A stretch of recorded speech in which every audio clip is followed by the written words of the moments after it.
you ready?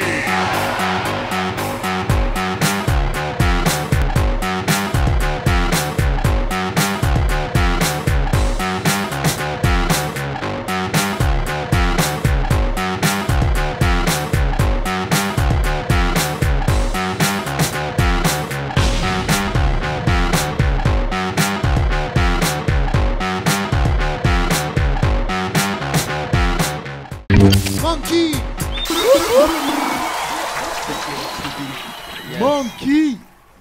Monkey, a.k.a. Monsieur Gratitude. Gratitude, mon gars. D'où ça vient, Gratitude? Ben, ça vient du fait que je voyage beaucoup, puis que je vais dans des pays francophones, anglophones et hispanophones.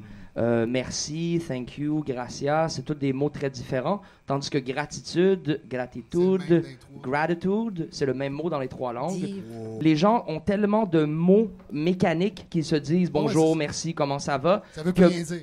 Exactement, que moi j'essaie de sortir. Tant qu'à dire comment ça va, je vais dire bien ou très bien aujourd'hui. Donc, juste pour un peu forcer les gens à vraiment prendre considération à ce qui est dit et ce qui est échangé entre les êtres humains.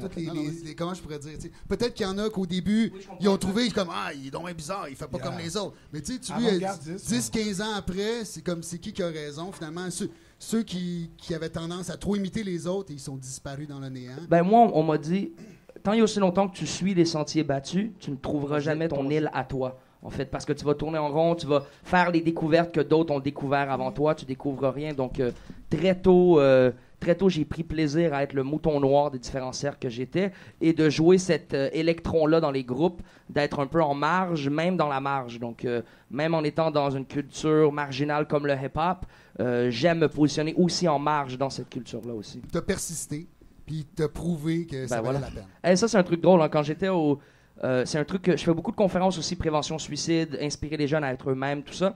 Puis c'est une des anecdotes que je compte beaucoup aux gens. Quand j'étais au secondaire, c'était une ville blanche, francophone, punk rock, Drummondville, D-Town, Drummondville, 819. Virgule, as-tu souffert que le magazine Crow, il bâchait sur Drummondville non-stop? Yo, la poutine, elle vient-tu vraiment de Drummondville? Oui, bien sûr. Pour de vrai? Ben oui. C'est mon grand-père qui a inventé ça. Ouais. Ben oui. Yo. Non, mais l'histoire, en gros, c'est que, moi, j'ai découvert le hip-hop en allant dans les shows de punk. Et il y avait un groupe montréalais de rap qui faisait des tournées avec les groupes de punk. Et il s'appelait Shades of Culture. Yes. Et donc, moi, et là, les films de rollerblade, les films de skateboard commençaient à jouer de plus en plus de montage, de tricks sur du hip-hop. Donc là, j'ai entendu de Far Side. Puis là, j'étais comme, yo, c'est bien plus ça mon swag à moi. Bon, je disais pas swag à l'époque, là, mais c'était beaucoup plus ça mon truc à moi. Et rapidement, à l'école, je me faisais rire de moi. J'arrivais en suit, One Piece tout blanc. Et genre, yo, Monsieur Glad, man, yo! Parce que Monsieur Glad, dans les publicités, il est rasé, tout en blanc. Rasé, ou j'arrivais tout en Army Fatigue. J'ai dit, yo, t'as-tu chassé le canard avant de venir à l'école, le gros? Fait que, rapidement, comme je faisais rire de moi, j'étais un peu le mouton noir. Mais tu l'as assumé. Puis, ben oui, je l'ai tellement assumé qu'après 5-6 ans après, les mêmes gens qui riaient de moi sont en première rangée des concerts avec leurs copines. Ils essaient d'avoir mon attention. Ils viennent après le show. Hey yo! Ben oui, exactement. Tout hip-hop maintenant qui sont comme, yo, j'allais à l'école avec Monkey, on était des boys, man, nanana. C'est comme, yeah, mon bro. Yes, mon bro. C'est excellent. So, yeah, mouton noir all day, man. Excellent. Puis, yeah, shout out à ces gens-là, man. Shout out aux haters. Ben oui, il y a juste les cons qui ne changent pas d'idée. Là, ces temps-ci, tu travailles sur quoi? Là, je travaille sur les murales. Là, je pars pour Brooklyn dans 2 semaines, donc je suis en train de préparer ça aussi. J'ai 3 concerts là-bas, puis j'ai 3 murales aussi à New York. Big up. Ouais, ça peut être cool. Sinon, il y a Marseille aussi. J'ai un gros contrat qui s'en vient à Marseille. Un édifice de 5 étages dans une cité là-bas. On va renouveler. Tout l'édifice? Ouais, en fait, il y a combien 4... de gallons de peinture que tu as besoin? Beaucoup de gallons de peinture. Spray can? Non, mais moi, je peins beaucoup à l'aérosol comme les touches finales. Donc, beaucoup du remplissage, beaucoup de la base est fait au gallon de peinture, justement. C'est-tu genre l'espèce de gros gun que tu mets moi, j'utilise pas ça encore. Je suis encore à l'ancienne méthode. Beaucoup au rouleau. J'aime beaucoup la texture du rouleau. J'aime beaucoup les trucs un peu plus sales. Puis je pense que c'est aussi de créer une démarche artistique qui est unique aussi. On parlait tout à l'heure d'avoir une identité qui est unique aussi, mais c'est bien de pouvoir traduire cette unicité-là dans le résultat final de ta peinture. Et ça, c'est beaucoup de quelle étape tu vas faire en premier, comment tu vas faire certaines choses. Donc, Y a-tu des hardcore bombers qui sont comme yo, ça c'est triché, man? Ben non, au contraire, parce que le rouleau c'est beaucoup plus dur. Moi, je suis pas de ceux qui va dans le plus facile. Moi, j'utilise pas de carton ou de pochoir. Moi, je suis vraiment à l'ancienne école. Au début, évidemment, quand j'ai ramené certaines de ces techniques-là du Brésil, il y en avait pas vraiment de gens qui faisaient ça ici au Québec avant. Trucs au rouleau, des trucs tout sales, tout ça. Au début, les gens étaient comme bon, Chick Bunky là, encore le fucking hippie là. Mais 5-6 ans plus tard, ils se sont tous mis à faire ça. Puis c'est devenu la mode à Drummondville. La passion est venue d'où? L'idée comme... En fait, moi, je suis dans une famille. Mes parents étaient beaucoup... Ils m'ont comme protégé de la culture pop. Donc, j'ai pas été envahi par les Britney Spears de l'époque. Tu connais pas Nathalie Simard? Tu connais pas... non. Ben oui, mais non. Oui, mais non. Je la connais de la culture populaire, mais j'ai pas été élevé par elle à la télévision qui me disait, qui me contait des trucs ou whatever. Et donc, moi, rapidement, mes parents, pour contrebalancer le fait que la pop culture contenait un certain venin ou une certaine programmation des vertus et des traits de caractère, ils m'ont à fond encouragé dans l'art et les sports. Donc, en découvrant le hip-hop, j'ai pu implanter mon désir d'être unique, mon désir de marginalité qui est très promu dans le hip-hop, keep it real, soit real, tout ça. Donc, rapidement, je me suis senti appelé par l'approche idéologique, par le fait que mes deux passions pouvaient être inclus dans la même culture. Donc, je pouvais transformer mes dessins en graffiti et ma poésie devenait du rap. Et c'est quoi les noms tes légendes emblématiques internationales et tes légendes locales? Ben, déjà, à Montréal, à l'époque, c'était Timer. Timer, c'était le grand nom, qui est maintenant un des grands tatoueurs aussi montréalais, qui s'est récupéré dans le tatouage. Mais sinon, il y a des gens qui sont encore très actifs, les gens des Ennemis à l'époque, des gens comme Stare, qui est encore, je pense, le king unanime du graffiti. L'ami à Pickpocket. Plus classique. Ouais, exact. Puis sinon, il y a Zek. Il y a plein de gens ici à Montréal, honnêtement. Stack. Ben oui, Stack. Ouais, mais c'est mon boy. Oui, Stack, c'est un grand champion, sauf que Stack, probablement l'initiateur depuis quelques années, a ralenti, en fait. Donc, il y a sa marque de linge Boro. Oui, c'est ça. C'est l'initiateur. Shout out à Boro. Ça, c'est du Boro, justement. Yeah, I know. C'est l'initiateur du graphe ici, non? Je sais énormément, mais... Dans la scène francophone, parce que dans la scène anglophone, il y avait un petit peu d'avance, mais je te dirais, à l'est de Saint-Laurent, Stack. Big up Stack, c'est un champion. C'est juste que vu qu'il a ralenti un peu sa publication de graphes depuis quelques années, il est plus vraiment, il en fait 1 ou 2 par année. Je veux dire, c'est pas comme ces mêmes champions-là de l'époque, comme Zek et Stare, qui sont encore on top of the game sur leur A-game. Donc, oui, shout-out à Stack, évidemment, qui est aussi un beatmaker incroyable, qui a produit mon premier single ever qui était sorti à la télévision, qui s'appait Esprit de combat. Oui, ben ça, c'était Stack qui avait produit trop ça. Fou à Jenkins. Exactement. End of the week. End of the Week. Monkey est 3 fois champion, 3 années de suite, le End of the Week. Pour ceux qui ne savent pas, je vais en parler un peu très bientôt.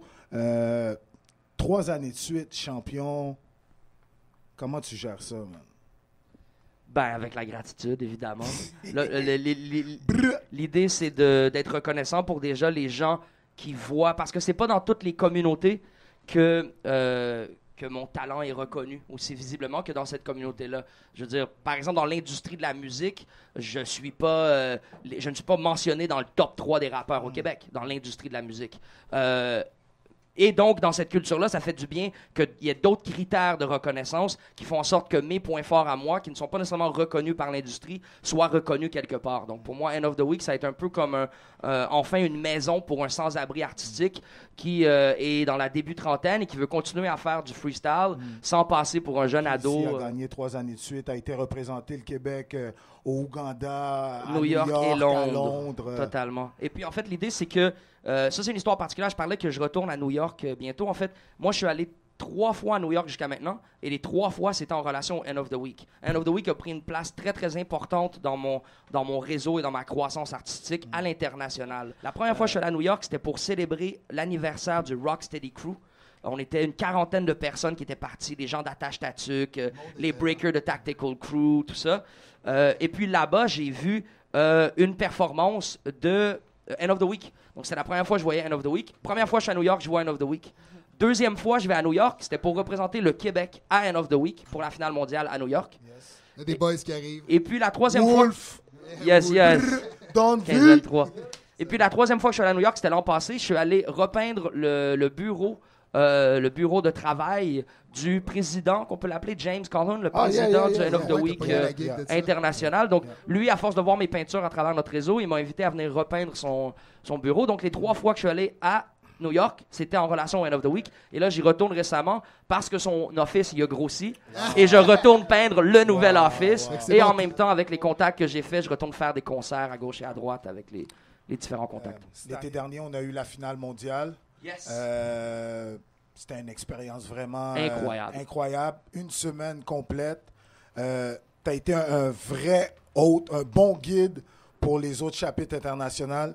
Puis, comment ça s'est passé, les sessions de studio? C'était incroyable. Déjà, pour moi, c'était un peu l'objectif d'être champion aussi. Pour moi, c'était de développer un réseau et de faire découvrir à quel point Montréal est incroyable à ce réseau-là international qui se créait.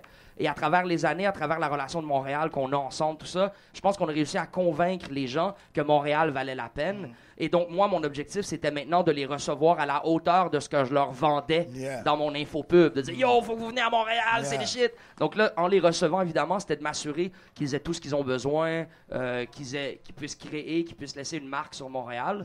L'année d'avant, j'avais aidé à faire l'album End of the Week Uganda, qui est un cool album aussi, qui était travaillé avec tous les différents champions du monde qui étaient en Ouganda. On a fait l'album ensemble. Vous l'avez rec là-bas? On l'a rec et écrit en Ouganda. Non, eux, ils avaient 2 studios et on était tellement de rappeurs que le groupe était séparé en 2 pour que les journées soient plus productives. Donc, de jour en jour, on changeait de studio pour produire le plus possible. Combien de temps ça a pris? En 4 jours, on a fait 9 chansons quand même. Wow! Ah ouais, c'est quel projet inspirant. Et puis là, mon idée, c'était de faire la même chose à Montréal. Donc, on a accueilli les gens. On avait aussi 2 studios. On avait le studio K6C et le studio Tam Tam Record à El Kotola. À El Kotola. Puis, on a réussi à faire 7 chansons quand même pendant les 4 jours.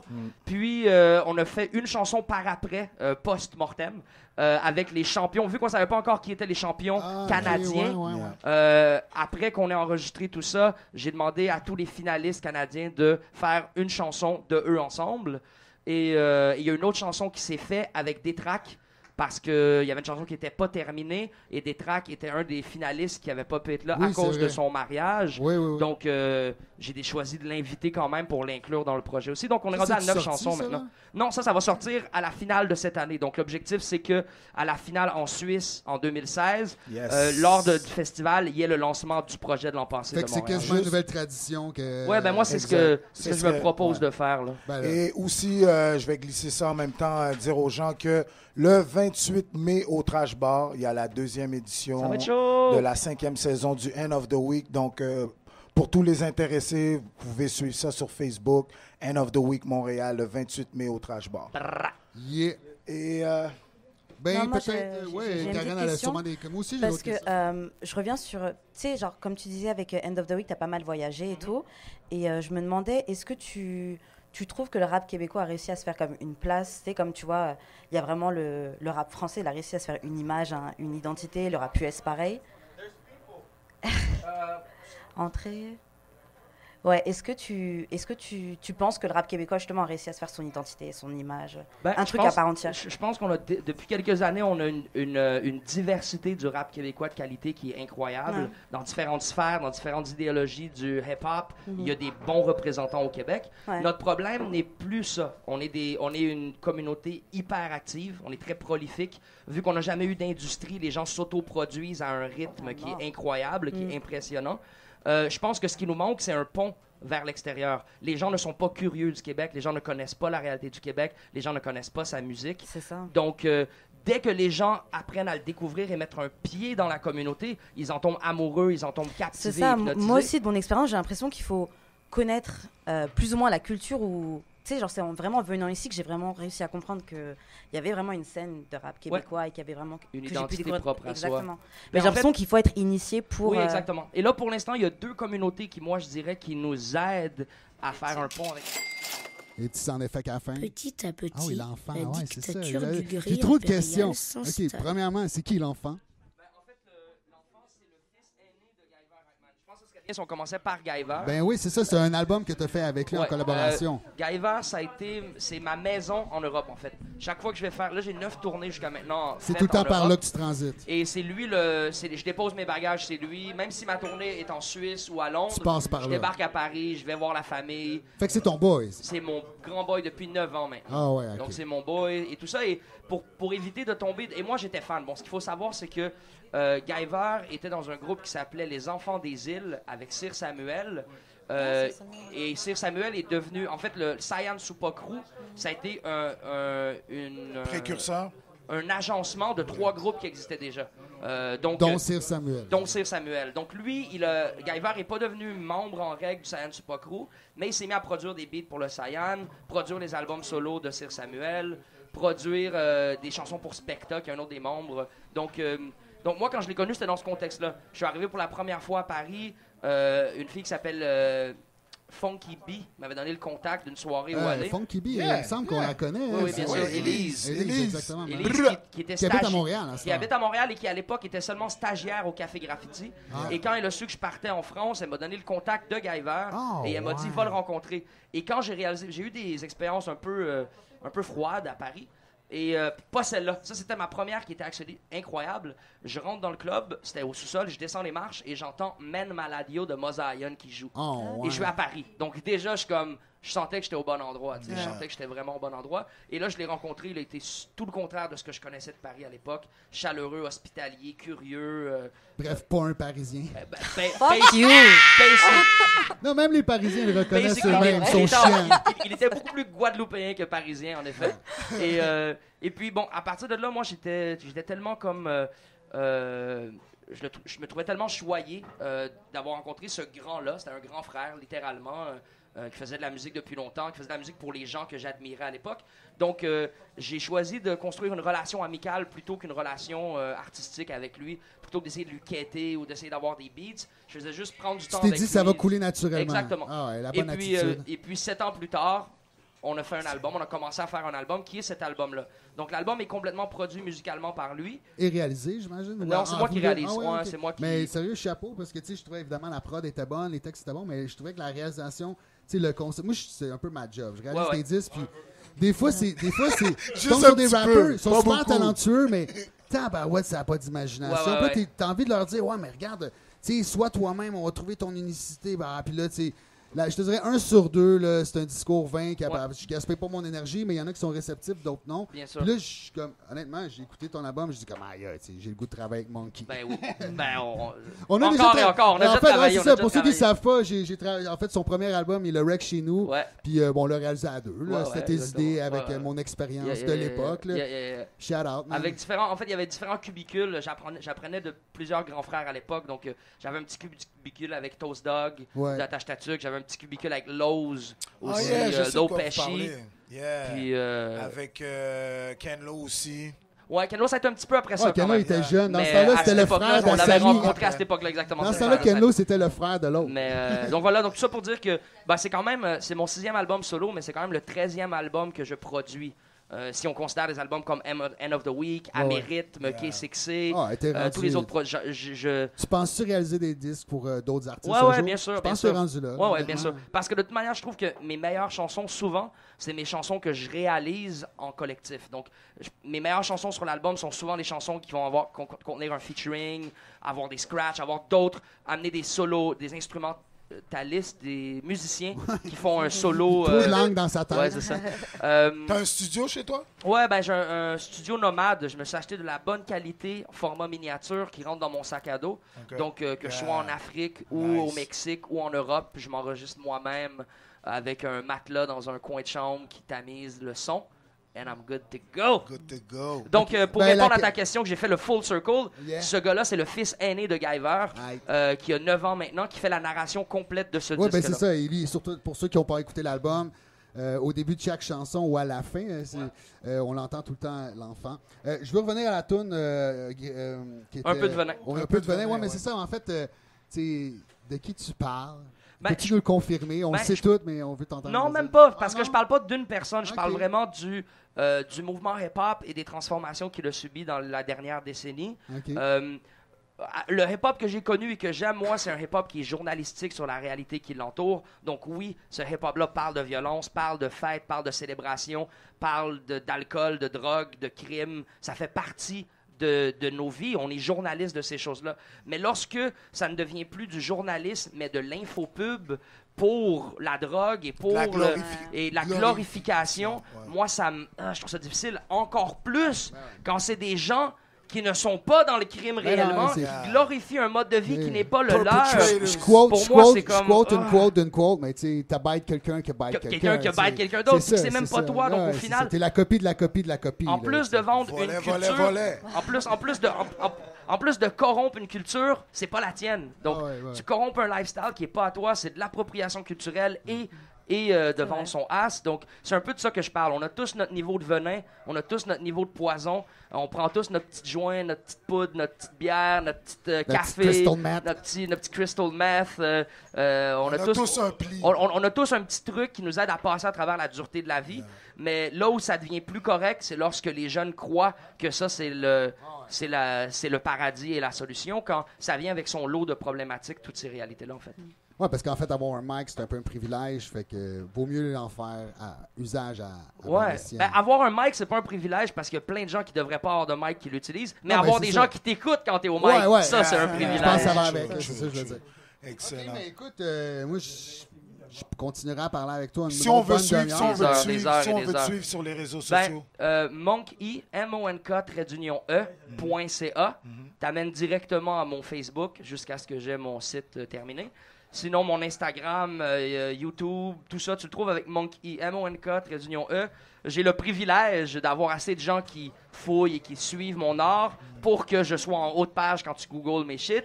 Donc, google mon nom, puis tu trouveras les différentes avenues pour me trouver plus personnellement. Prochain battle? Prochain battle, je sais pas. Là, j'en ai fait 4. J'en ai fait 2 en 2 mois. Donc là, ça a été comme un rythme assez fou. Nomme-nous tes 4 adversaires à date. Les 4 adversaires, j'ai eu Freddy Gruesome, que j'ai battu 8-0. J'ai eu Jeune Chili Chill, que j'ai battu 9-0. J'ai eu Aparzit, que j'ai battu... Bon, là, je le compte pas sur une main, fait que je ne dis pas combien à 0 j'ai gagné. Je me suis battu contre Aparzit au Luxembourg. Et en revenant du Luxembourg, j'ai affronté Fake Ass au Club Soda au dernier truc. Comment ça s'est passé? Ça s'est très bien passé. Jusqu'à maintenant, malgré mes 4 défaites, je suis invaincu. Donc ça se passe super bien. J'aime l'attitude, c'est ça les super battle rappers. Non mais c'est ça l'idée. Donc ça dépend des goûts. Il y a des battles qui sont un peu plus debatable que d'autres. D'autres, la victoire est plus claire que d'autres. Mais en général, je pense que j'ai donné 4 bons battles et ça c'est l'important. Le fait que les gens apprennent à découvrir mon univers à travers les insultes que je lance à l'autre, au-delà des insultes que je lance à l'autre. On a déjà battle. On a déjà battle. Dans quel contexte? Ben, dans le End of the Week. Mais ça compte pas. Je t'ai battu, c'était une honte. C'était plus un roasting qu'un battle. J'étais roast, mon gars. Mais moi, je jouais le jeu, là. Ben oui, merci. OK, Qui tu voudrais affronter? Qui je voudrais affronter? N'importe quel Français en France. Moi, je veux aller au Rap Contenders. Moi, c'est ça qui m'intéresse parce que c'est là où j'aurai le plus de visibilité. Hey, je propose parce qu'on s'en va à la chronique de Billy qui donne sur le End of the Week. Je propose que tu restes assis là. Oui. Bon. Parce qu'en fait, tu en as à dire autant. Fait que peut-être avant, je jouerais une chanson pour ceux qui veulent aller aux toilettes, des affaires de même. Faisons ça. Une autre de ton album, de ton choix. Disons, la 7, Partir. Parce que ça décrit bien mes voyages. Oui, d'ailleurs, sérieux, là, ton premier verse, malade, planant, man. Merci. Tu sais, comme sujet amené, sujet développé, sujet conclusion, genre 10 sur 10. Honnêtement, man. Non, mais parce que c'est la différence que quand il y a une tune joue, puis tu t'en vas dans l'autre pièce, puis vite tu reviens parce qu'en fait, je veux savoir la suite. Si tu viens que drop des punchlines qui veulent rien dire, à un moment donné, pourquoi se rendre jusqu'à la fin du verse? Tu sais, toi, c'est comme... Il y a une histoire, c'est bien construit. Moi, j'apprécie ça. Il y a une ligne sur la chanson qui décrit bien la chanson. Ça dit j'ai à peine 12 000 views. Oui, c'est ça, exactement. Mais mes vidéos ont à peine 12 000 views. Mais j'ai pris une soixantaine d'avions depuis 2012. Fait que c'est un peu toutes des punches et des lines en lien à mes je te relate là-dedans 100%. Man. Fait qu'on écoute Partir de Monkey. Check this out, son. Check this out, yo, man. Hey, c'est la chronique à Billy.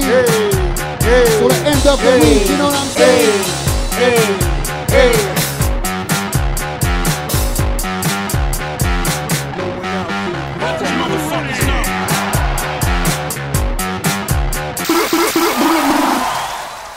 Yes. Ce mois-ci, je vais parler d'un mouvement que je fais partie depuis au moins 5 ans déjà. Ça s'appelle le End of the Week. Qu'est-ce que c'est le End of the Week? Dans le fond, c'est une compétition d'improvisation rap. On appelle ça aussi les Olympiques du rap. C'est 5 épreuves. C'est une soirée où il y a 5 épreuves et les participants doivent tous faire les mêmes épreuves. Et ils sont jugés et ensuite, les points sont calculés et il y a des champions qui sont créés à la fin de chaque saison au niveau national dans les pays. Ils couronnent un champion et ensuite on fait une finale mondiale pour couronner un champion mondial. Et cette année, en 2016, le champion mondial, c'est un champion de la France. Le chapitre de la France, Rez Turner, big up, big up. Double champion, ouais, je dois le dire, ça. Double champion. Dans le fond, End of the Week, ça a commencé en 2000. C'est le plus vieux open mic à New York. C'est DJ Joey Tai qui a eu l'idée de créer une plateforme où les MC pourraient venir s'exprimer.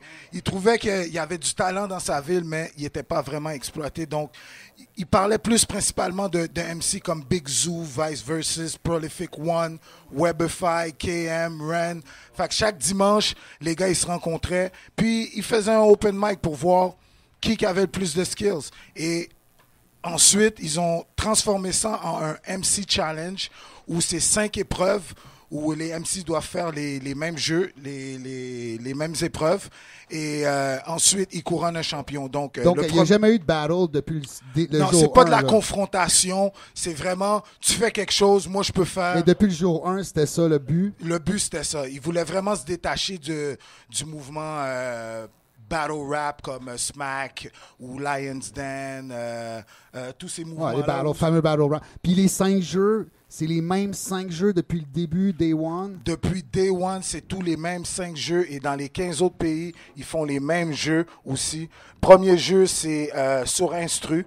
Un instru que le MC ne sait pas c'est lequel. Et ils doivent spit dessus. Deuxième jeu, c'est a cappella. Troisième jeu, c'est un jeu très populaire qui est le freestyle bag où le MC doit prendre... Attends, le Francis est en train de t'écuer comme si tu parlerais d'un... Il doit prendre 5 objets dans une boîte et faire une improvisation là-dessus. Ils ont 2 minutes. Ensuite, c'est MC versus DJ où le DJ va mettre 3 sons différents.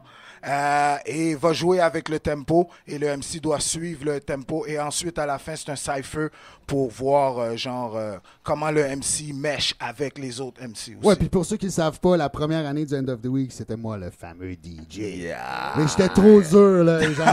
T'es trop occupé. Ouais, exact. Je mettais du Yo Pop de Jam puis tout là. Les MC n'aimaient pas ça là. Le premier, en 2006, en France, le premier champion français, c'est un MC qui s'appelle Arctic, qui a gagné en Espagne devant les Espagnols, les Anglais, les Allemands. Et ensuite, il y a eu toutes sortes de champions en France. Tu as eu Mike Orny, tu as eu Kenyon.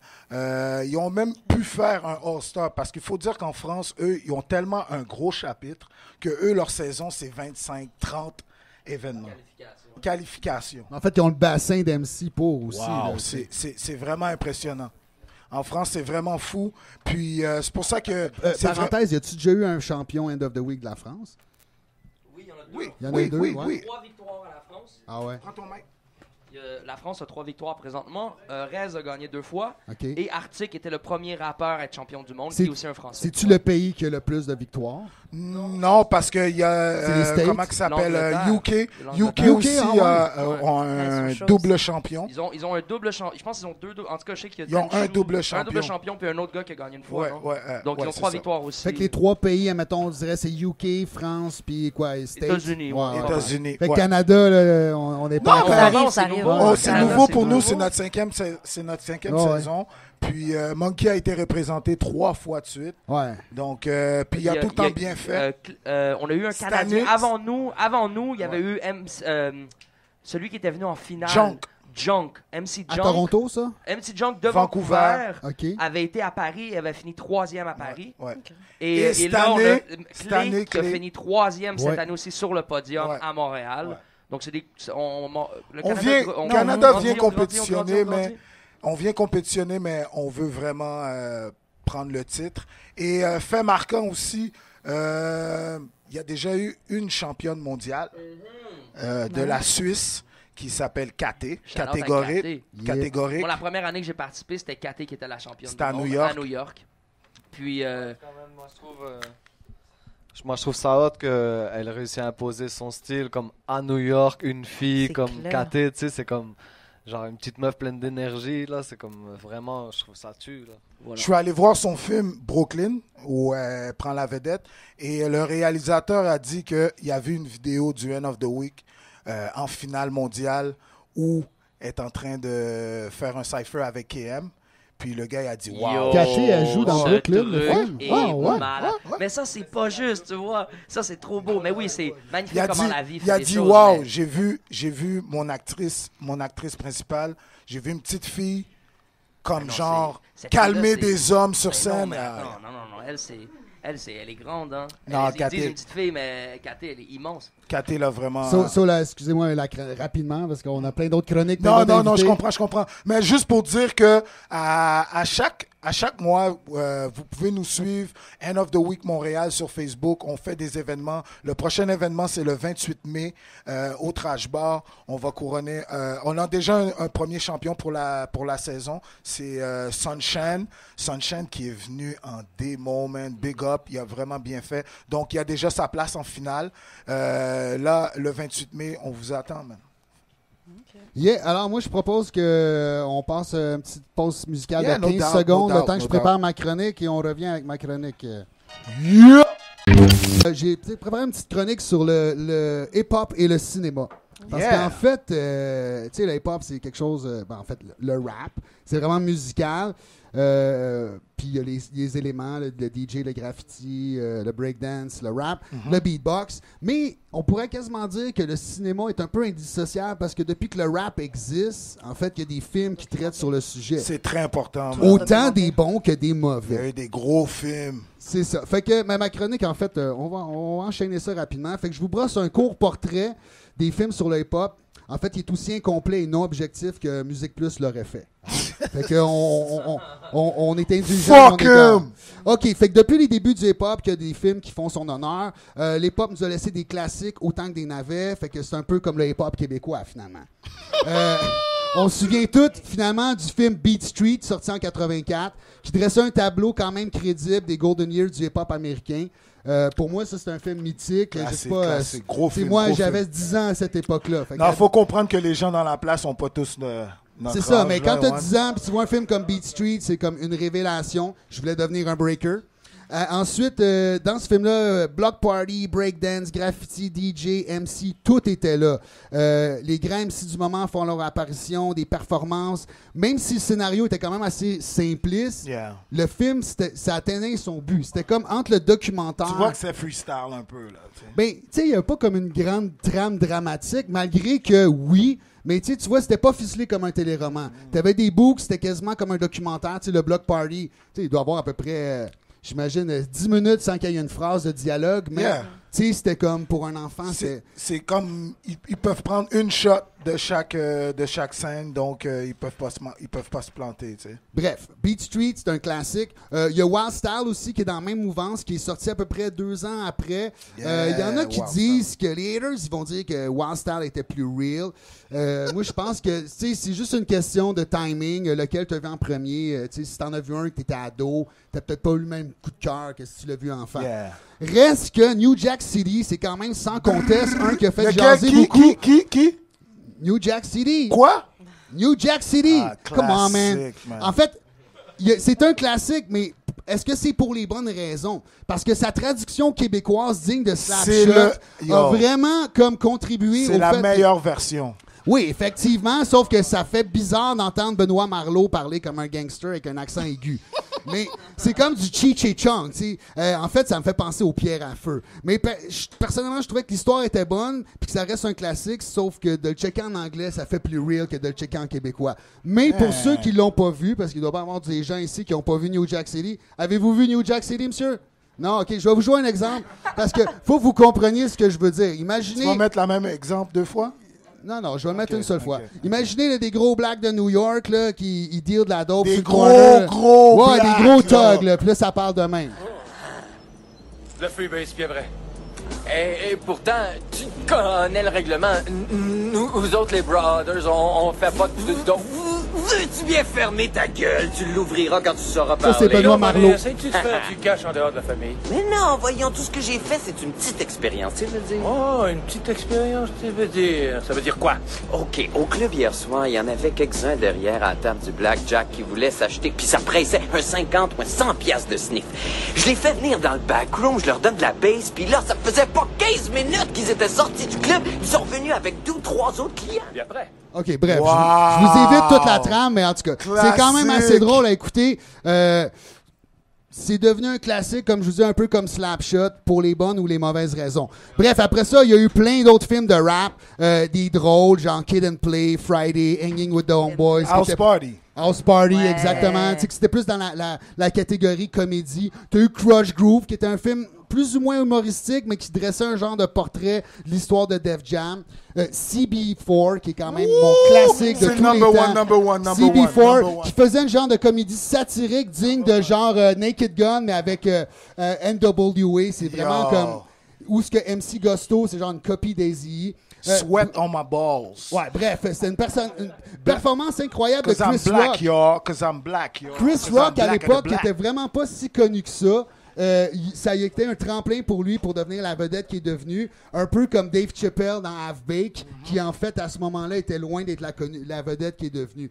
Fait qu'il y en a des films drôles qui ont marqué le hip-hop avec leurs interprètes. Je parle de Juice. Je sais pas s'il y en a ici qui ont vu Juice. Juice 92, avec Tupac. Moi, j'ai tendance à dire là, que ce film-là a marqué Tupac parce que avant c'était pas le Thug qui est devenu. Thug for Life, c'est après Tupac. Après ce rôle-là, il est jamais sorti.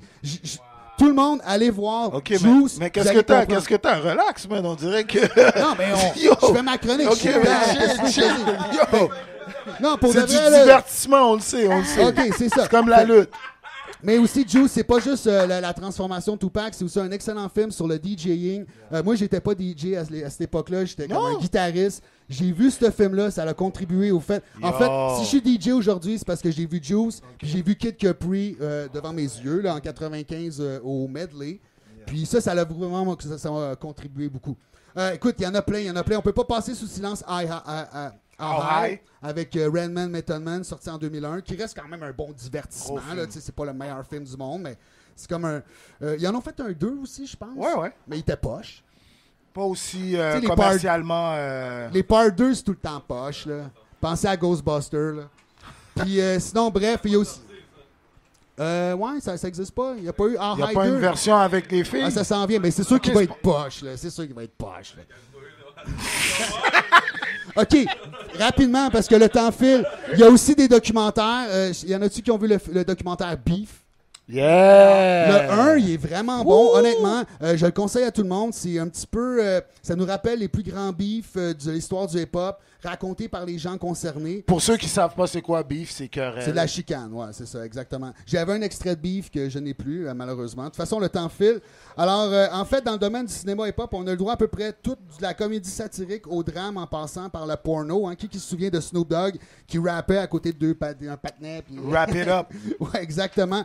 Fait que, aussi, rapidement, au Québec, on a au Québec, on a le droit à notre lot de films hip-hop. Je parle pas des documentaires sur YouTube, mais mettons des films. Il y en a 3 à ma connaissance. Sorti 67, Bum Rush, puis plus récemment le film Scratch, où je feature avec aisance.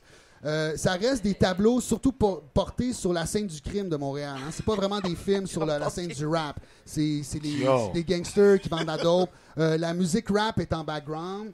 On a des rappers qui jouent dans les films. On a même des scènes où on voit du rap. Mais la trame narrative, c'est rarement autour. C'est pas autour de comme l'histoire d'un gars qui se part un groupe de rap. Même encore, tu vois, Scratch, il y a un groupe de rap, mais toute la trame dramatique, c'est pas autour de... Ben, c'est la promotion qu'il veut, parce que c'est vendeur. Ouais, mais il y a du rap, mais c'est classé quoi? C'est une opéra. Ils disent que c'est un opéra hip-hop. Hip-hop, OK, yeah. Donc, le rap sert de... Comment je pourrais dire? Le rap sert de plateforme pour raconter l'histoire, mais en fait, l'histoire, même s'il y a un groupe de rap, c'est pas comme on va être signé ou whatever. C'est une affaire de gunshot, de pimp et whatever. Yeah. So, c'était ma... Yeah, excellent. Ouais, vraiment. En fait, tu sais, j'aime beaucoup... We like that. We like c'est that. ça. C'est une intrigue genre à la 30 vies. Là. Alors, je vais juste closer rapidement en posant une question à tout le monde ici. Répondez pas tout en même temps. Les gens à la maison, on était supposés d'interagir avec vous. Excusez-nous. Là. J'ai une question. Quel est votre film hip-hop culte? Hein? Alors, rapidement, on peut-tu demander à nos invités? Yeah, let's go. Hein? Il y en a un micro ici. Y a-t-il quelqu'un qui s'entend? Monkey, c'est quoi ton film hip-hop culte? Ben, moi, La haine, mais je peux pas mentionner. Ah, OK. La haine, Effectivement. La haine que j'ai vu 5 fois au cinéma en 95 quand il est sorti, parce que dans ce temps-là, c'était même un film, fallait que tu le voyais au cinéma, t'avais pas le choix. Puis, non, y a-tu d'autres films que je... Boys in the Hood. Effectivement, mais c'est ça. Boys in the Hood qui est un autre classique. Menace to Society. Puis l'autre qui est comédien tout, là, Don't be a menace when you piss. C'était quoi le titre au complet? South Central. OK, il faut le répéter dans le micro, quelqu'un. Là. Don't be a menace to South Central while drinking your juice in the hood. Ouais, c'était quand même drôle, ça. Là. Sinon, il y a comme... c'est pas à la base un film hip-hop, mais Scarface qui s'est rendu aussi... Oui, qui est devenu un film culte. Qui a été samplé à peu près 250 fois. King of New York. King of New York, ouais. You know? Alors, bref, c'était ma chronique. Alors, on peut passer peut-être à une autre petite chanson, puis on revient pour la suite de l'émission. Avec 15-23. Il était une fois le... Oh yeah. Je vous l'ai dit, cette semaine, on a du contenu. C'est des très, très petites pauses musicales. À la maison, en fait, là, celui qui me répond sur Twitter ou sur... C'est quoi notre plateforme? Sur notre page Facebook? OK, celui qui nous répond sur notre page Facebook, c'est quoi son film culte hip-hop? Yeah. On lui donne des cadeaux. Là, j'ai sa table, j'ai des On a des albums de Monkey, on a des t-shirts à faire tirer, casquettes, couche-tard, wristband. Plein de bébelles, là. Fait que, interagissez avec nous, là, on va être généreux. Ton film préféré, Puis, t'as un cadeau. C'est ça. Puis s'il y en a un qui est game de venir s'asseoir ici, nous raconter c'est quoi son film préféré tantôt, là, on va peut-être lui donner un cadeau aussi. Monsieur, c'est quoi votre film préféré? Votre film préféré hip-hop, c'est? On a un invité surprise. Wolf. Wolf, il veut un cadeau. C'est quoi ton film préféré? Le louche de Montréal. The Street is Watching avec Jay-Z. J'ai même pas vu. Gros film. Gros film, street stuff, ça parle de la rue, Roy, c'est pour ça. Ça parle de la rue. Non, Street is Watching. State property. Unique dans... Quelle année? 96? Aucun autre film. 96? 96, une affaire comme ça, 95, 96. Tant que Rockefeller bumpait Auto de Max. Yeah. OK, ouais, avant 2000. State Property aussi. Bon, ben, c'est venu après, State Property. Bon, ben, Wolf, je te donne une bière, là. T'as-tu un verre? Ça, c'est mon pichet.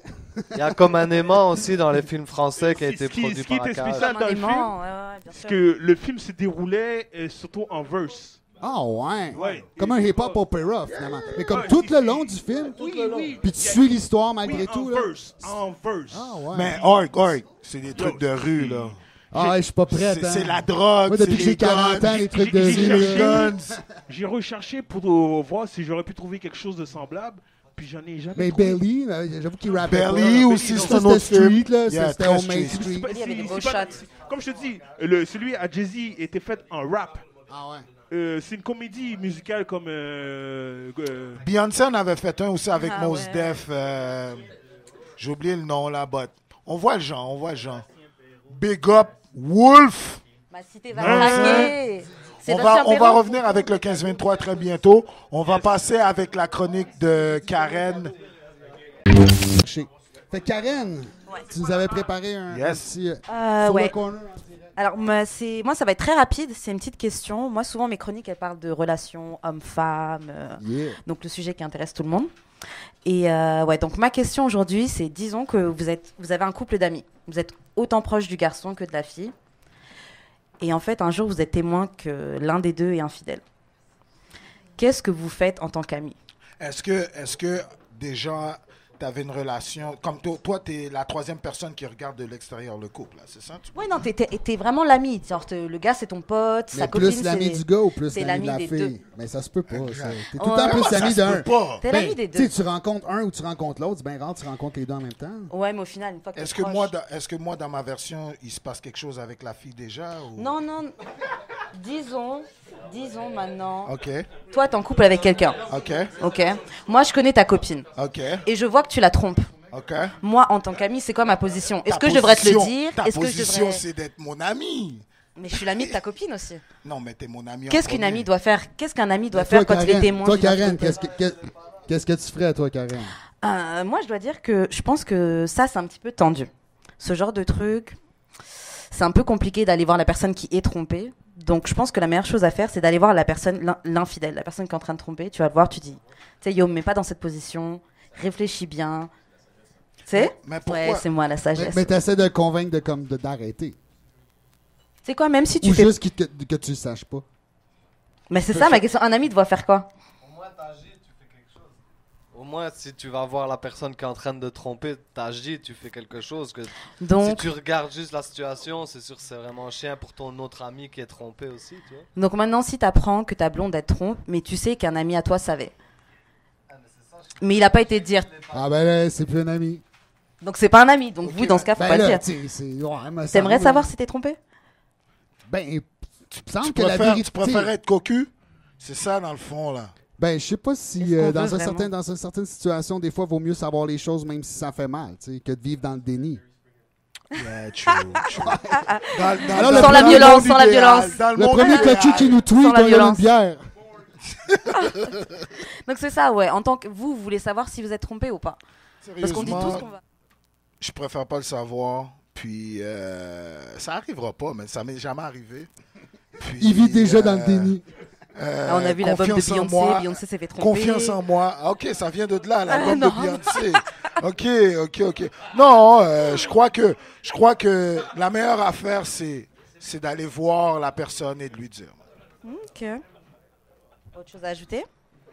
En fait, c'est le genre de situation que tant que tu la vis pas, t'as mieux pas penser à... Moi, c'est plus mon point. Le déni, encore une fois. OK, donc on préfère le déni. C'était ça ta chronique? C'était troublant. Est-ce quelqu'un qui a quelque chose à rajouter? C'est mettre les mondes à l'avance. Le diriez-vous, vous, le public? Le diriez-vous à votre ami? C'est ça, vous êtes amis d'un couple d'amis. Est-ce que vous le diriez? Mais les gens, si vous êtes...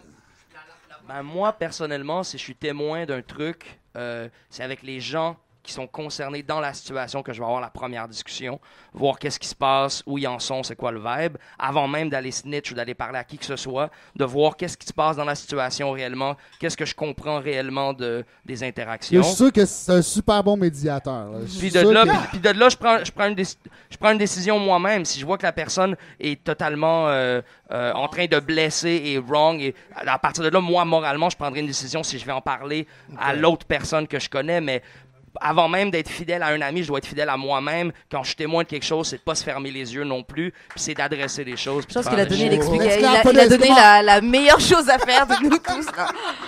Word of wisdom. Donc tu sais que ça peut être ton ami.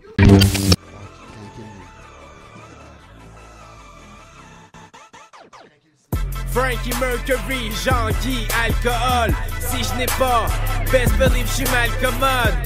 Petit bruit pour 15-23! Cette semaine, un autre artiste qu'on a invité pour le corner, c'est le 15-23, Gibré. Malheureusement, Frankie n'a pas pu être là, but big up Frankie, no doubt, big up. Shout out Frankie Bipolaire. Pour moi, le 15-23, c'est un des collectifs préférés de la scène. Je trouve que les gars s'entourent vraiment bien. Leur visuel, leur côté artistique musical, leur swag, toujours on point. Les punchlines. Toujours jeu de mots. Les gars sont toujours on point. Donc, c'est pour ça que j'ai voulu les présenter comme sur le corner. Donc, cette semaine, on a Gibré avec nous. Bien ou quoi? Gibrahimovic, 1001 surnoms, mais qu'une seule personne. Shout out Frankie Bragg qui pouvait pas venir aujourd'hui, obligé de lancer des salutations. C'est pas parce que en fait, j'avais oublié de dire son nom dans l'annonce. Là. Non, il pouvait pas venir vite fait comme ça, mais shout out aux gars. Je suis là avec le louche de Wall Street, Wolf. Le louche de Wall Street. Don V-Neck. Puis merci pour l'invitation. Bien, no doubt. D'où vient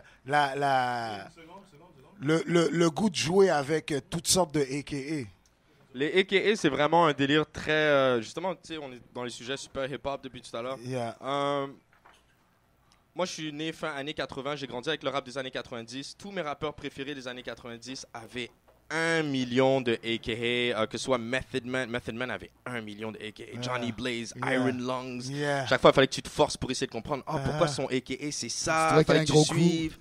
Puis non, c'est un peu le délire, tu sais. Ça a toujours été un peu hip-hop de trouver des surnoms un peu à tout. Toi, quels sont tes surnoms? Jibrahimovic, Gypster Surfer, le Français d'Amérique, le Ptérodactyle de Côte-des-Neiges, le Loup-garou d'NDG, D'Artagnan, Arsène Lupin, mille visages, you know, Arsène Lupin, Gibré, Gypsta, Jib, Bray. C'est quand même des références littéraires intéressantes. Avant la fin de l'émission, on va en trouver un nouveau. Okay. Avant la fin. Tes débuts dans le hip-hop, t'as commencé ça à Montréal ou Oui, j'ai commencé à Montréal. Les premières fois que j'ai enregistré, c'était la première fois que j'ai enregistré en fait anecdote, c'était en France chez un de mes amis. Je rappais, puis sujet d'actualité, c'était beaucoup de franglais. Donc mon ami était comme damn man, on dirait la moitié de ton couplet est en anglais, la moitié de ton couplet est en français, comment tu fais, nanana. J'ai enregistré juste pour le délire, ils ont gardé le couplet pendant des années, puis après je suis revenu ici, mes amis d'ici ont entendu le couplet, ils sont comme man, you rap? Tu partais de où à où? J'étais à Caen, en France, j'ai enregistré un couplet à Caen chez des potes, petit studio maison là, rien de spécial. Même chose, studio à Paris aussi chez un de mes potes. Puis même chose, j'ai gardé les couplets, mes amis d'ici quand ils ont entendu, là, ils étaient comme t'es obligé de rapper, comme on savait. Ça fait 10 ans on te connaît, on savait même pas que tu rappais, machin. J'ai commencé à faire mon truc depuis, puis bon, voilà, man. Je roule ma bosse, you know, je fais mon bout de chemin. Toi, t'as un concept de le français d'Amérique. Parle-nous-en un peu. Le français d'Amérique, déjà, à la base, n'importe quel francophone en Amérique du Nord, n'importe quel Québécois, n'importe qui parle en français ici est un français d'Amérique à la base. En plus de ça, le français d'Amérique, parce que bon, mon nom c'est Guillaume. Mon père, il est normand. C'est pour ça qu'il m'a appelé Guillaume. Guillaume comme le conquérant. Guillaume le conquérant est allé conquérir en Angleterre. C'était un roi français en Angleterre. Il n'a jamais appris l'anglais de toute sa vie. C'était le premier français chez les Anglais. Puis mon père m'a nommé Guillaume comme ça. Ça, c'est le français d'Amérique. Il y a la signification, man. I do my thing. I still read books. You know? C'est comme Guillaume, Charles. Et comment l'introduction au 15 s'est faite? Sans rentrer dans les détails, parce qu'il y a des choses qui peuvent se dire, il y a des choses qui peuvent ne pas se dire ici. J'ai rencontré Freak. Je peux pas dire comment j'ai rencontré Freak. Mais j'ai rencontré Freak. Freak était comme, ouais, je fais mes trucs vite fait, machin, infographie. Là, je voyais, yo, tu fais des grosses pochettes, machin. Comme, yeah. Il a entendu une de mes chansons, il était comme, yo, ça te dérange si je mets ça sur une de mes compilations 15-23 que je fais? Puis depuis, on a juste connecté, man. Ça, c'est mon frère d'une autre mère, là. Tu vois ce que je veux dire? Puis depuis, on a juste, tu vois, partout où il fait ses trucs, il me connecte. Partout où je fais mes trucs, je le connecte. Puis depuis, on est devenu, voilà. Premier projet que vous avez collaboré? Oh, man. 15-23 mixtape, volume peut-être 4 ou 5. J'ai posé une chanson avec un de mes gars. On était un groupe qui s'appelait Les Carnassiers. Ça, c'est genre 2011. Là, on est il y a longtemps, là, il y a un bon petit... La bonne époque, man. Et maintenant, tu travailles... je crois qu'en 2007, tu vas sortir ton premier album? Là, je suis en pleine préparation du premier album. J'accumule les beats à droite et à gauche. J'écris. Je fais mes trucs. Je viens de sortir un mixtape il y a comme 2-3 mois. Comme pour réchauffer le terrain vite fait. Mais ouais, je suis en train de cuisiner ça. Je laisse mariner la viande un peu là, avant de cuisiner. Tu vois ce que je... Attends. Il parle de cuisiner, de mariner. Moi, j'avais pas tant de questions, mais j'en ai une. What the fuck with the broccoli, man? Tout le temps, il parle de broccoli. Le délire culinaire est à un niveau surélevé. C'est-à-dire que brocoli, chocolat, parmesan, guacamole, ça revient souvent. Élixir. C'est comme tu disais tout à l'heure, on revient sur le délire des nicknames. On n'aime pas dire les choses juste dire oh c'est comme ça, bim. Tu trouves un. You have to find le brocoli, c'est du quelque chose. Ouais, le brocoli c'est de la bœuf. Excusez. L'autre fois, Wayne, tu pas fait du cyberweed, c'est sans problème. Le roi, yo, shout out au roi, man. Le roi est le roi quand même.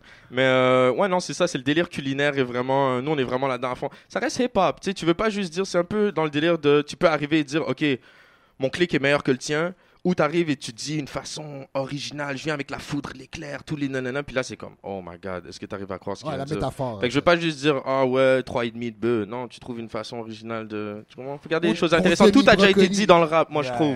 Après ça, c'est comment tu vas le dire, tu vois? Shout out à Costo, le miel. Chez nous, c'est le miel, ça. Ah, word.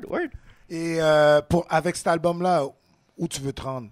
qu'est-ce que tu voudrais accomplir avec cet album-là? Aller en France, conquérir l'Europe? Les quatre coins du Québec, j'ai encore l'impression qu'il y a des coins du Québec où, comme tu dis, mon nom, c'est comme, ah ouais, j'ai entendu vaguement, mais ils sont pas encore comme, boum, c'est lui, tel visage, tel accent, telle voix, tel, tu comprends ce que je veux dire? Fait que les quatre coins du Québec, ça, c'est sûr. C'est sur l'Europe. France, Belgique, Suisse, partout où ça parle en français. Si tu parles en français, tu peux comprendre vite fait de quoi je parle. Donc, c'est sûr qu'il y a des gens qui vont kiffer ce que je fais. Ouais, parce que vous prononcez quand même assez bien. Les beats sont comme, tu sais, c'est pas des beats à 120 BPM. Là, non, mais je veux dire, on comprend bien, puis c'est des punchlines, puis vous faites bien aussi, parce que des fois, il y a des MC qui ont des super bons punchlines, mais ils rappent trop vite. Puis en fait, vous êtes posé sur les tracks, you know? Ouais, exact. Et non, il est très léger. C'est pas tout le monde dans l'équipe, c'est ça. C'est pas tout. Yeah, word. Tes influences de MC. Oh man, j'adore ce sujet. Sean Price, rappeur préféré. Tout Dipset pour la façon de poser, pour le dunk, le drip dunk, la façon de poser comme au millimètre près. Dans mes préférés. Tout ce qui est New York en général, ça m'a beaucoup influencé. Tout ce qui est New York, un peu Detroit, un peu Midwest aussi. Le Sud, un peu quand même pour l'originalité, leur façon d'arriver avec genre nous notre style c'est ça, puis on va pas faire comme vous, puis nous on va... Ouais, c'est ça, ils sont vraiment arrivés avec leur style à eux. Ouais. Et... Ouais, pour les prods aussi, ouais. Oh man. Le style de prod que tu cherches dans le genre. Oh man, Alchemist, DJ Premier, je peux pas ne pas dire Premier. East Coast, par exemple. RZA, Havoc, Harry Fraud. Dans les nouveaux, il y a Harry Fraud que je kiffe beaucoup, qui a vraiment des vibes wavy bien là, que je kiffe bien, ouais. Mais à peu près tout ce qui est New York, hein, tu sais, bien classique là. Le côté, vos vidéos sont toujours, je trouve, léchées, comme toujours bien produits. Comment vous attaquez lorsque vous avez un concept? Comment vous l'attaquez? Comment vous faites pour que, au final, ça sort comme ça sort là?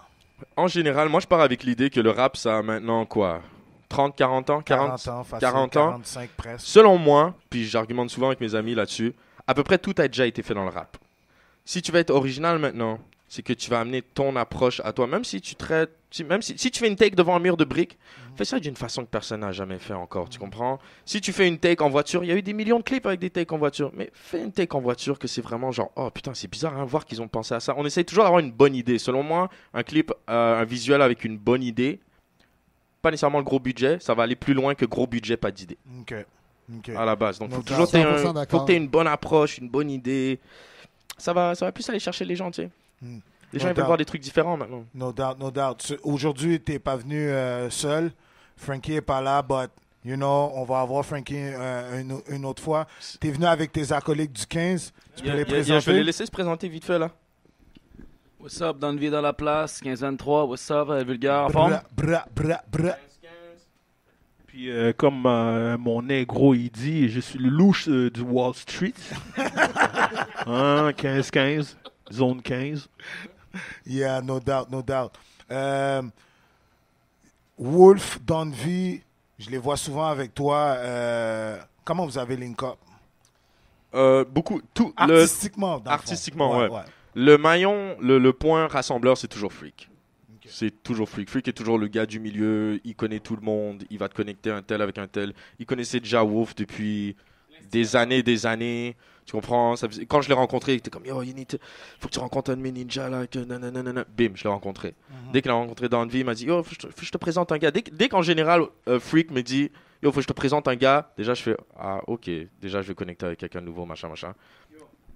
Déjà que Freak, c'est un gars difficile par rapport au rap. J'ai l'impression que quand il rencontre un gars, il nous dit, il faut que je présente un doute par rapport au MC. On le sait que c'est un gars que c'est sûr qu'on va connecter avec parce qu'il est très, très, très, très difficile, surtout par rapport à ce qu'on appelle le rap keb. Là, ce qui est ici, c'est un gars qui aime bien le rap américain, mais ici, whatever, on le link up comme ça, il file les styles puis il rassemble les gars. C'est l'instigateur du mouvement, si on veut.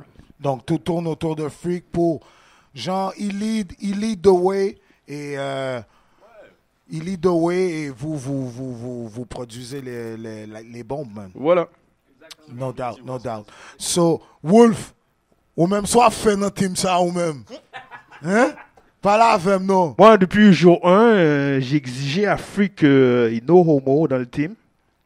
J'étais en prison. En sortant de prison, il me dit, OK, j'ai trouvé quelqu'un pour être ton ami. I was like... Yeah, type of shit. Et il m'a présenté, il m'a amené chez, dans le turf à Gibré. Puis il m'a fait écouter un peu ces trucs. Au départ, j'étais comme, il était bien trop poli ce mec. Parce que moi j'étais sauvage, très sale, pourri à l'intérieur. Il n'y avait rien à faire avec moi dans ma situation. Et puis en me présentant l'Américain canadien. Le Français d'Amérique. Et puis j'étais comme, mais il est ben trop poli. Il dit même pas pute. Il y a la misère un peu là. On va voir de la misère. Et puis avec le temps, le temps il s'est passé. Du fait que Freak était link top avec Gibré, j'ai dû comme, ok bon, je vais laisser la chance pour voir vraiment qu'est-ce qu'il y en est. Et puis, par pur hasard, ça a été une très bonne affaire qui m'est arrivée parce que le mec, il est plus sale que moi à un certain niveau. Plus poétique. Non, c'est pas nécessairement poétique, il joue bien son jeu. Okay. C'est juste chacun son jeu. It's all about the game, yo. Moi, Don't hate the game. Moi, dans ma saleté, je suis poétique aussi. C'est juste, c'est tellement trop sale, trop cru que le monde ne porte pas nécessairement attention à mon niveau de création. Ce qui est plus poétique. Si, le monde a tendance à oublier que j'ai 38 ans. Donc, les saletés qui sortent de ma bouche sont travaillées. Ah oui, ils sont travaillés. Non. Et puis, il n'y a rien de gratuit parce que à chaque fois que j'insulte la mère de quelqu'un, je considère qu'elle me doit quelque chose. No doubt. You know? Wolf, pour les gens qui ne savent pas, Wolf, c'est un vieux de la vieille de la scène, un OG de la scène, triple OG, qui est là depuis le début des années 90. Avant même que ça commence, Wolf était là. Donc, il est comme le backbone du 15-23, you know? Yes. Il y a des tracks qui s'en viennent aussi avec Wolf. Il vient, il est fresh out de jail. Mais on remet en piste les tracks qu'on a laissés sur la glace, qu'on était supposé faire avant qu'il rentre dans le jail. Là, il faut le faire, le putain de track, OK? J'ai le fil, bro. C'est quand on fait ça, le Ninja Assassin, qu'on était supposé faire avec tous les gars, là. Pour le vrai, côté artistique, je suis désolé à vous apprendre, je prends une pause. Parce que j'ai remarqué que je me fais vieux. Et puis, le rap, c'est quelque chose de jeune. C'est un mouvement de jeunes. C'est un mouvement de jeunes. Oui, mais les jeunes, des fois, ils ont besoin de vieux. Ils ont besoin de l'expérience qu'on a eue. Je prends un recul, puis du fait que j'ai tout le temps connu ça dans ma vie, je peux pas prendre une pause de ça. Mais la situation que je vis m'impose à prendre un recul. En même temps, Wolf mature. Il y a des gens qui s'attendent, ok, on va entendre tel truc, telle chanson. Le combat que j'ai voulu mener depuis le départ de ma carrière, pas que je me sens trop vieux pour, mais ça commence à être lourd, là. Okay. Peut-être tu peux juste te réinventer comme artiste. Je ne peux pas me réinventer parce qu'on n'apprend pas un vieux singe à faire de nouveaux grimaces. Mais non, mais le Wolf d'aujourd'hui, il n'est pas le Wolf de 20 ans. Peut-être qu'il y a d'autres choses à dire. Wolf. Mon pénis, il va tout le temps ressembler au même pénis que... On s'était mis d'accord. On parlait pas de ça. Non, mais voulant dire, Wolf. Je ne suis pas prêt à vendre mon âme pour changer, pour fit une industrie que je n'aime pas. Non, mais sans vendre ton âme. Ok, Wolf. Tu peux rapper sur ta nouvelle réalité qui n'est pas la même. Ok, c'est bon. C'est bon. Ma nouvelle réalité, il risquerait que je me fasse aimer. Mon but, c'est de ne pas me faire aimer. Je me faire apprécier. Il y a une différence. No doubt. So, yo, Gibré, il y a des shows qui s'en viennent? Yes. On est quelle saison là? Ouais, cet été. Oui, cet été. Cet été, je suis un peu perdu. Hein. Je suis dans ma zone. Je suis dans ma zone à moi. Hein. Je suis dans mon fuseau horaire. Je suis dans mon fuseau horaire à moi. Excusez-moi. Non, oui, cet été, il y a plusieurs shows. Nous, on est sur le terrain grave. Hein, sur le terrain comme Samir Nasri. On est partout. C'est-à-dire que les shows, il n'y en a pas vraiment de booking en ce moment. Je pense sortir 2-3 vidéoclips pendant l'été. Donc après ça, les gens qui veulent booker, avoir du gros peura, ils ont qu'à faire signe, quoi. J'ai 2-3 petites questions rapides. Est-ce que t'es team Cap ou team Iron Man? Je vais pas te repasser le micro. Non. team? Iron Man. Tony Stark, Ghostface, Ghostface Killer, Wu-Tang. All right, no doubt. Est-ce que t'es team Michael Jackson ou team Prince? Michael. Oh man. Ça, c'est méchant. Comment c'est pas une question? C'est méchant parce qu'on aime bien Prince. Ça, c'est méchant. J'ai l'impression... C'est comme... je suis pas un mama's boy, mais je suis un mama's boy. Puis là, j'ai l'impression que ma mère est juste ici en train de me regarder du coin de l'œil, en train de dire « Yo, j'espère que tu vas dire Michael Jackson. Prince était un gros gars. Michael Jackson, d'après moi... Il dansait plus. C'était peut-être plus difficile ce qu'il faisait quand même, Michael. J'ai envie de dire Michael Jackson. Rest in peace, Prince. Il vient juste de décéder. Je me sens mal de ne pas dire lui, là, mais Michael Jackson, yeah. Je veux t'entendre sur un sujet. Au début de l'émission, j'ai parlé de nos héros, genre mes héros hip-hop, qui sont tous en train de tomber un par un. Dernièrement, il y a une polémique qui est en train de se battre sur le hip-hop avec Afrika Bambaataa. Apparemment qu'Africa Bambaataa, pendant toutes ces années-là, avec le Zulu Nation, molestait des petits garçons pédophiles, pédérastes. Ouais, ça c'est choquant. Et là, c'est... Yeah, man, Afrika Bambaataa, dog, man. Donc... Moi, j'ai eu la même réaction que toi. J'ai eu la même réaction que toi. J'ai dit, vous êtes sûr? Vous êtes sûr que c'est lui? C'est pas un de ses amis, son entourage? Sérieux, moi je trouve que ça me choque de voir que une des premières familles, ou sinon la première famille du hip-hop, s'est avérée à être une famille d'agresseurs, de pédophiles. On devrait pas être choqué, ça peut être partout. Mais moi je suis d'accord avec toi. Quand on dit les familles... Freak Stewart, a.k.a. Stewart Spielberg, dans le building. À ce sujet-là, non, toutes les familles, d'après moi, ont quand même... tu sais, tout le monde... Pas tout... Non, pas à ce point-là. Pas à ce point-là. Mais toutes les familles ont des petits... Pas des secrets bizarres. Ou, tu sais, il y a toujours... Je veux dire, c'est comme si tu dis les familles royales en Europe de back in the day au Moyen-Âge ou machin. Quand tu vas vraiment lire ou apprendre les gros dossiers, les gens étaient bizarres, gros. Les gens étaient étranges. L'aristocratie, la monarchie, tout ça, ils étaient quand même dans des trucs, machin, tu vois. Donc, d'apprendre que lui... Oui, c'est des gars qui ont contribué énormément à la scène hip-hop, c'est des pionniers, c'est des godfathers du truc. Mais un être humain est un être humain. Quelqu'un de hell loaf est quelqu'un de hell loaf. Ton voisin, tu le vois tous les jours, tu peux dire, ah man, c'est un homme d'affaires, il est en soute, machin, il va avec la mallette. Mais peut-être il fait des trucs bizarres après le travail. Non, man, je suis pas d'accord avec toi. Mais c'est quand même tu molestes pas des enfants. Non, mais vulgaire. Non, je suis d'accord avec toi. C'est pas normal. Surtout le plus choquant, selon moi, c'est que les valeurs d'Africa Bambaataa étaient vraiment à l'opposé. Oui, ça, je suis Leurs d'accord. valeurs, c'était vraiment comme anti-violence, anti-intimidation. Moi, c'est ça. Tu sais, écoute. Même le diable fait du gospel. Genre, tu peux très bien faire genre, tu promets la paix, c'est ça. Tout ça. Mais c'est choquant quand même. Non, moi, premièrement, I do not advocate touching children at all. Yeah. Je suis en train de regarder là-bas. Je sais même pas si la caméra est là. At all. Mais non, tout ce que je voulais dire, c'est que, comme mon grand frère m'a toujours dit quand j'étais jeune, c'est the flesh is weak. Exactement. Shit, man. The flesh is weak. Mais, on est des êtres humains, gros. On descend peut-être de Dieu ou machin, mais on est des êtres humains at the end of the day. You know what I mean? Tout le monde a des défauts. C'est super fucked up. Tu trouves pas ça fucked up de voir que certaines figures, des grandes figures du hip-hop, s'avèrent à être des pieces of shit? Yeah, c'est des humains malgré tout. Là. C'est But des they're humains. People, you know what I mean?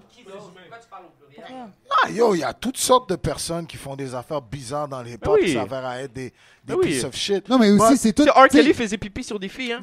Exactement. R. Kelly faisait pipi. R. Kelly faisait pipi sur des filles. Tant que tu le sais pas, tu le sais pas.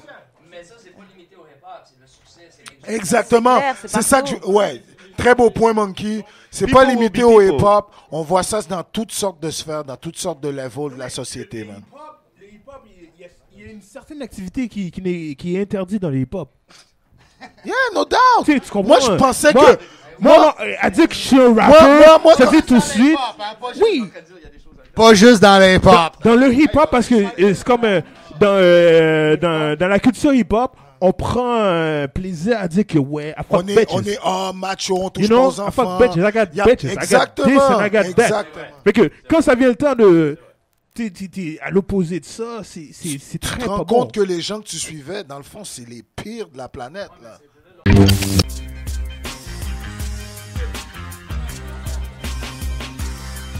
Yes, yo. Ninja ici, ça boit pas de Perrier. J'suis pas strap, mais mes gars le sont front. Et flinguera qui flinguera le dernier. Puis fais tes recherches avant de t'adresser à nous. On est trop loin dans la matrice, tu peux appliquer à New. Je les vois ramper au sol. Poussiéreux comme jamais, je vais enrouler deux séparés. Mon gars, tous mes vœux sont cramés. Ma voix c'est mon Uzi Pussy. Quand je vais tirer, tu t'écartes. Je vais me vider sur ces chats gibrés, je suis irrécupérable. 15-15 monstrueux. Phénoménal, je fume pêle-mêle, cool bray, I'm a phénoménal. Tu méritais les faits, car ce qui est fait, mon déclus fait, c'est 50 Shades of Grey. J'ai les pieds dans des Nike, style beaucoup trop robuste. Tu connais les Baiji, indestructibles comme Colossus. J'fume une garo magique un peu aromatique, gars dans ma ville. Ça tolère pas les acrobaties, pardon l'ami. Nah. Hey. En bas de Ok. On y va. Le karma est une pute et son Mac cogne à ta porte. Ça fait un beau qu'elle m'allume plus, le balancier te la rapporte. De la génération qui veut tout de suite. Tu traînes mon album avec toi comme un couteau suisse. Tempérament rigide, ta gueule on enregistre. Y'a tellement de rappeurs de merde, les ai transformés en régime. Mais tu tombes dans les pommes, c'est mieux d'une crise d'épilepsie. Ça prend qu'un seul de mes titres pour éclipser tous tes hits. Et ma voix, une arme de pointe, un boss, un visionnaire. Pendant que tu baises avec ta main, je prends la vie en missionnaire. Y'a pas 6 ans sans flamme, j'bouffe d'MC en canne. Chacun de mes 16 mesures assure et casse ton flow en 4. Va niquer ta mère, tu crois que ça me fait un pli. J'suis trop occupé à brûler la ligue pour perdre mon temps à brûler des splits. Vas-y mon boy. Yeah boy. Check it. Ouais, des vers 24 à serre, elle a ma nasser qui n'est pas menacée à travers le panacée.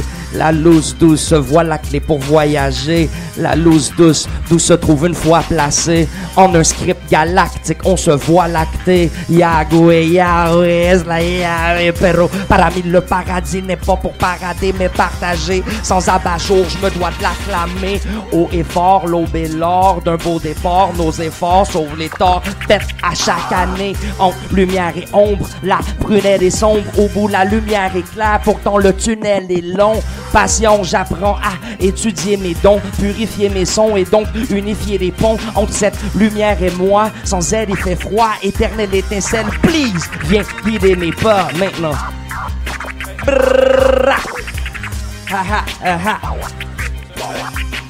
Aïe. Ya, que je fasse le bien ou le mal, même différent, je peux te juger à qui te fréquente. Guillaume le conquérant, ici présent, tant mieux. Sur mon 31 pour les envieux, rarement anxieux. Je dis ce que je pense, fuck la censure. La style fausse est saisie, son iPhone est saisi carrément en plein jour par la 5-0 en civil. Ninja, faut que je m'enrichisse et qu'on s'en sorte d'ici. C'est trop tard, mes cauchemars roulant Lamborghini. Aïe. Et tu sais qu'on découraille sur le corner en direct. Je passe le mic à mon ninja dans V-neck. Ok. Shit. Ça dit quoi? Vulgaire dans la place sur le corner en direct. Yo. Ninja 15-15. Dans la place, that's what's up, ok. Abattre mon moral, non pas dans cette vie. Je suis comme un canard dans l'eau qui patauge jusqu'à cette île. Enfermer mon corps, mais pas mon esprit. J'ai dû engourdir ma peine avec un kilo de stylo big. J'ai vu le soleil et ses rayons, les ombres et la prison. Je parle en poussant un crayon mêlé. Combo de mots tranchant des chics. Des maris mais réfléchis, j'incarne pharaon d'Égypte. Et l'équipe choc c'est chic. J'arrête de compter sur les hommes, j'ai appris à compter les chiffres jour et nuit. On est sur le pied de terre, tu verras mes soldats c'est comme s'ils sortaient de nid de guerre. Sache que moi, j'ai touché à tout. Si je dois me cacher pour mourir, je compte vivre à la vue de tous. C'est une voix que la pointe de l'iceberg. Je compte attirer les fous comme le décompte du Times Square. Aïe. Comme le Times Square, my man, yeah, comme le Times Square. Comme le Times Square, je vais illuminer, mais moi ma lumière elle n'est pas artificielle, c'est l'étincelle dans mes prunelles, tu peux le voir, tu connais l'histoire, on finit toujours avec la victoire, vive gloire, en même temps qu'humilité, en improvisation, tu le sais que je l'ai étudié. Studieux, si tu dis eux, tu sépares d'eux, donc t'es vieux, moi mes yeux s'ouvrent. Je les trouve toujours ouverts, découvert le troisième, yes my man, moi c'est ça que j'aime. Me réveiller sur du cash-mo. C'est abstract, c'est abstrait, mais c'est très chaud. Hey ho, pas de yeah-yo, mais il fait chaud. J'utilise mon cerveau, Pepto, Bismol dans une beatbox. Ce que j'essaie de dire, c'est que t'es fake ass, t'es plein de cash. Moi, y'a rien que ça que je veux être ma man. Je m'appelle Monkey One, un homme qui sonne comme personne avec gibré. Toujours givré sur le brocoli. Tu peux pas dire que nous tous, nous n'avons pas d'amis. Pas d'ennemis parce qu'ils nous aiment tous. Même les haters sont à nos pieds chaque fois qu'on leur coupe le souffle. Avec des fous freestyle, I mean wild. Quand t'écoutais Wild Style et Beat Street, I mean ici. On continuait à faire du freestyle avec Org. Maintenant on va devoir battle les cyborgs. Comme dans la matrice, je m'applique à faire des classiques avec mes ninjas. Ninja with attitude, NWA. Moi aussi j'y ai rêvé d'être moi-même, je m'emmène. Shout out à Mohamed et à Jésus. Même j'ai compris depuis que le début y'a Alpha et Omega. Et j'ai vu vécu, veni, vidi, vici. Tu es bienvenu avec ou sans instru, gun ou bien main nue. Parce que mes idées c'est mon arme à feu.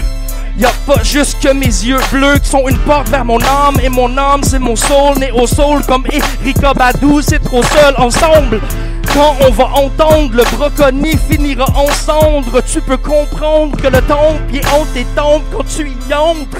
En plus tu le fais avec tes mains, c'est grand. Je veux dire c'est communiquer dans le langage du corps. Encore et encore, avoue que c'est trop fort. Aïe aïe aïe.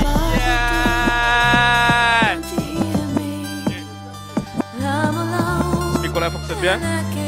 Yes, yes. Yeah. Tu vois le coach briller dans le gilet. Yeah. Tu vas kiffer, gibrer. Le best c'est qui? Sur flingage excessif. Tu testes l'équipe, tu crèves si tu testes l'équipe. Le requin de Neptune te perturbe. Fuck un faux, rien faut pleine thune, aucune excuse. Mon lyrical est efficace à max. T'es délicat, c'est si minable. Dédicace à ta gaffe. Dans le rap, qui veut quoi? Qui veut qui veut si? MTL City, CDN DJ. Trop de N ici. 5-1-4, comme 5-1-4, 3-8. Pour le nouveau star, pour le nouveau bail. Pour les nouveaux qui veut quoi? Yes, je marche avec mes ninjas, mange de la pizza tous les jours sur MTL City. Yes, jusqu'à CDN. Yes, CDN bang. Uptown. Hey yo! 15-15, tous mes ninjas sont des princes. You know, Monkey, Gibré, Don V. Know what I'm saying? No doubt.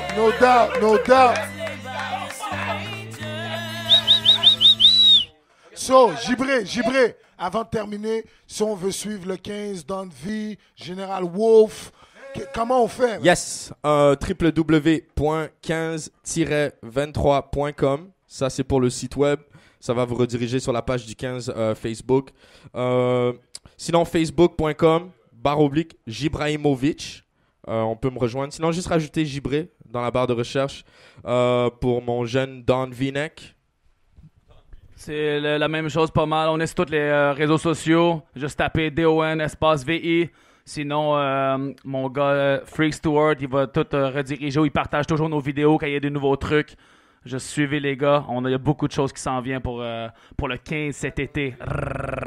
Excellent. Don V, t'es pas mal actif, man, sur les réseaux sociaux. Ouais. Ça l'arrête pas. Là. Je drop des trucs aux 2-3 semaines, un vidéoclip ou un nouveau... On y va. Y a-tu un projet qui s'en vient? Oui. Il y a un album qui s'en vient avec un nouveau label. C'est Entrepreneur Records. C'est un gars qui était avec... qui faisait de la promotion pour Explicit avant, qui a parti son truc à Montréal. Peut-être que tu connais, c'est Chino de Saint-Michel. En tout cas, whatever, j'en dirai pas plus. Okay. Tu connais, whatever. Les choses s'en viennent. Là, j'ai un gros clip avec Kevin Shane qui sort ce vendredi. Et sur l'album qui s'en vient, j'ai un gros beat sur un beat de ton boy juste là. Cashmo? C'est Headbang. Ça s'appelle Headbang. OK. On l'a tué. On va faire ça. Puis je passe la parole à mon boy Wolf. Et j'espère que si vous allez j'espère que vous allez nous revoir pour une entrevue éventuellement. Ça serait nice. C'est sûr. OK, fait que je vous passe Wolf. Quand t'es prêt, tu le laisses savoir, man. Wolf, termine ça pour nous, man. Couchetard.com. Tous ceux qui veulent nous suivre, suivent tout l'événement. Couchetard.com. It's all what it is. Là, sur le corner en direct. You know. Yeah. Faites tous un shout-out sur le corner en direct. Faites-nous un shout-out à la petite caméra ici. Monkey, je vois que tu t'en vas, man. Merci d'être venu. Sur le corner en direct, Je vais c'était Don t'envoyer les V découpages. avec Vulgaire, Gibré, Mon merci Cashmo, aussi. DJ Org et la Merci, demoiselle. mon Wolfman. Karen, Remember back in merci the day. d'avoir reçu mon boy Gibré, 15-23 dans la place. Check it out. Bow! 15-15 sur le corner en direct. Pas demain, pas hier. En direct sur le corner, bro. Viens checker les gars. Yes, yes. 15-23, bang, bang. Reste rap devant, tu vas cavaler. Me spère de riche, tu l'as avalé. Je suis sur la moto avec Bazané. Y'a pas de bif dehors, je suis un casanier. Portez au